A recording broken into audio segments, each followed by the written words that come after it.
تمام دیکھنے اور سننے والوں کو میری طرف سے السلام علیکم۔ میرا نام ہے محمد ہمایوں رحمان اور آپ دیکھ رہے ہیں the hidden chapters YouTube channel. ناظرین کرام، آج ہم ایک ایسا دعویٰ سامنے لے کر آئے ہیں۔ پاکستان کے سینئر نیوکلیئر سائنسدان ڈاکٹر سمر مبارک نے کہا ہے کہ پاکستان نے ایک چھوٹا ترین نیوکلیئر وار ہیڈ تیار کر لیا ہے۔ اگرچہ یہ درست ہے تو پھر خطے کی حکمت عملی کے اندر بہت ہی بڑا فرق آ سکتا ہے۔ لہٰذا آج کی اس ویڈیو کے اندر ہم اسی ہی ٹاپک کو ڈیٹیل میں انڈرسٹینڈ کریں گے اور اس کے متعلق جو سوال ہیں ان کو ڈسکس کریں گے کہ کیا چیز ہے اور اس کے کیا کیا امپیکٹس ہو سکتے ہیں۔ ویڈیو کی طرف بڑھنے سے پہلے اگر ابھی تک آپ نے ہمارے چینل کو سبسکرائب نہیں کیا تو سبسکرائب کر لیں اور بیل آئکن دبا لیں تاکہ ہمارے آنے والی ویڈیو سب سے پہلے آپ کی طرف پہنچ سکے۔ شروع کرتے ہیں آج کی ویڈیو کو اور جانتے ہیں کہ اصل میں دعویٰ کیا ہے۔ دعویٰ یہ ہے کہ پاکستان نے ایک منی یعنی کہ اسمالسٹ نیوکلیئر وار ہیڈ تیار کیا ہے، مطلب کہ وہ آلات جو کہ پہلے بہت بڑے تھے ان کی نسبت یہ بہت ہی کم حجم یا بہت ہی کم وزن والا ہے۔ ممکنہ طور پر اگر دیکھا جائے تو جو اس طرح کے آلات ہوتے ہیں، جس طرح کے جو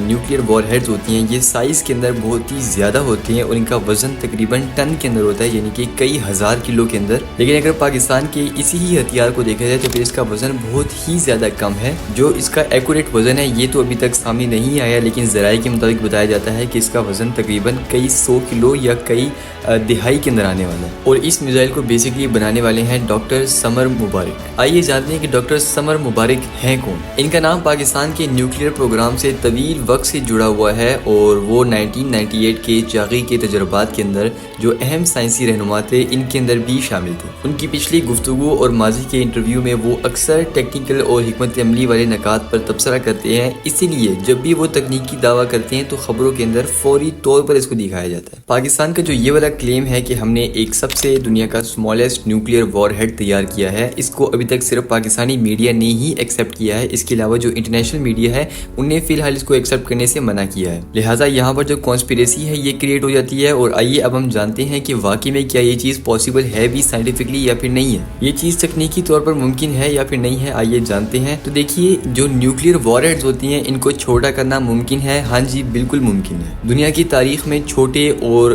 کم حجم والے جو نیوکلیئر وار ہیڈز ہیں یہ اکثر بنائے گئے ہیں۔ مثلاً کہ امریکہ نے بھی ریسنٹلی ایک نیوکلیئر وار ہیڈ بنایا تھا جس کا نام تھا W54۔ یہ سائز میں بہت ہی چھوٹا تھا لیکن جس کی تباہی تھی یہ تقریباً ایٹم بم کے برابر ہی تھی۔ تاہم ایک بات ہمیشہ مد نظر رکھنی چاہیے کہ چھوٹا ہونے کا مطلب یہ نہیں کہ اس کا جو خطرہ ہے وہ بھی چھوٹا ہو گیا۔ بعض اوقات جو چھوٹی چیز ہوتی ہے وہ اور بھی زیادہ نقصان کر جاتی ہے۔ اور اگر اسی ہی چیز کو دیکھا جائے کہ پاکستان نے جو منی نیوکلیئر وار ہیڈ بنایا ہے تو اس کا سب سے بڑا بینیفٹ پاکستان کو یہ مل سکتا ہے کہ اگر آپ نے کسی چھوٹے علاقے کے اوپر نیوکلیئر اٹیک کرنا تو پھر آپ اس کو یوز کر سکتے ہیں، کیونکہ ویسے تو اگر آپ ایک بڑے سائز کا بم یوز کریں گے کسی جگہ کو اڑانے کے لیے تو پورا شہر تباہ ہو جائے گا۔ اگر آپ نے مارنا کئی 100 کو ہے تو کئی لاکھوں لوگ ایکسٹرا مر جائیں گے، لیکن اگر آپ اسی منی نیوکلیئر وار ہیڈ کو یوز کرتے ہیں تو آپ نے جتنے لوگوں کو مارنا ہے اتنے ہی مریں گے اور جو ایکسٹرا لائف لاس ہے یہ بالکل بھی نہیں ہوگی۔ اس کا اسٹریٹجک مطلب کیا ہے آئیے سادہ اور سیدھے الفاظ میں جانتے ہیں۔ تو دیکھیے، یہ جو میزائل ہے یہ بیسکلی ڈیٹرنس کو مضبوط کرتا ہے۔ اگر پاکستان کے پاس چھوٹے اور آسانی سے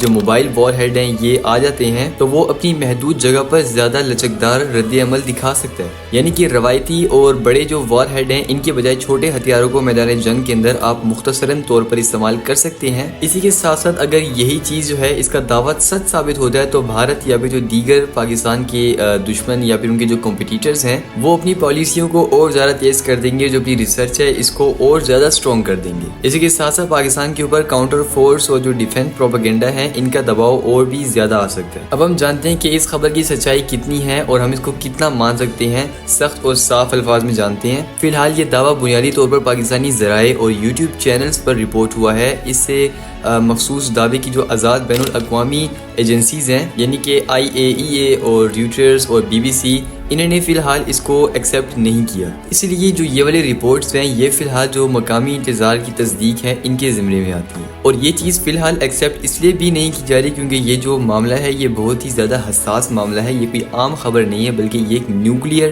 نیوز ہے۔ اگر اس چیز کو ایسے ہی ایکسیپٹ کر دیا گیا تو پھر یہ بہت بڑی بیوقوفی ہوگی۔ یقیناً اس کے لیے ایک پراپر ریسرچ چاہیے کہ کیا یہ چیز واقعی میں ایگزسٹ کرتی بھی ہے اور کیا پاکستان نے اس کے اوپر کام کیا بھی ہے۔ اس لیے جو بین الاقوامی ادارے ہیں یہ بہت ہی زیادہ وقت لے کر ان چیز کی آخرکار تصدیق کر دیتے ہیں۔ آئیے جانتے ہیں کہ اگرچہ یہ چیز سچ ہے تو پھر اس کے نتائج کیا ہو سکتے ہیں۔ تو دیکھیے اگرچہ یہ چیز سچ ہو جاتی ہے تو پھر جو پاکستان کی جتنی بھی ڈیفنس پالیسیز ہیں ان کے اندر بہت ہی بڑا چینج آ سکتا ہے۔ پاکستان کے جتنے بھی علاقائی تناؤ ہیں ان کے اندر جو ٹینشن ہے یہ اور زیادہ انکریز ہو سکتی ہے، مطلب کہ جو پاکستان کے جتنے بھی کمپٹیٹرز ہوں گے جیسے کہ افغانستان ہو گیا یا انڈیا ہو گیا، وہ اپنی میزائل کی ریس کو اور زیادہ انہانس کر دیں گے اور کوشش کریں گے پاکستان سے آگے بڑھیں۔ اسی کے ساتھ ساتھ پاکستان کے اوپر ایک خصوصی بین الاقوامی نگاہ بھی آ سکتی ہے، یعنی کہ IAEA کے اکارڈنگ امریکہ اور جو یورپی قانون ہے یہ پاکستان سے بہت ہی زیادہ معلومات مانگیں گے، ہر قسم کی جو انفارمیشن اس کو ایکسٹریکٹ کرنے کی کوشش کریں گے۔ اسی کے ساتھ ساتھ پاکستان کے اوپر ممکنہ سفارتی دباؤ بھی آ سکتا ہے اور اسی کے ساتھ جو خفیہ مذاکرات ہیں ان کا سلسلہ بھی چل سکتا ہے، یعنی کہ ایک طرح سے ہمارے لیے یہ ایک اچیومنٹ تو ہے لیکن بڑی مہنگی اچیومنٹ ہے۔ اگر میں اپنی بات کروں تو میں نے در حقیقت جو پاکستانی رپورٹس ہیں اور کئی ویڈیوز بھی اسی کے متعلق دیکھی ہیں جو کہ اس دعوے کو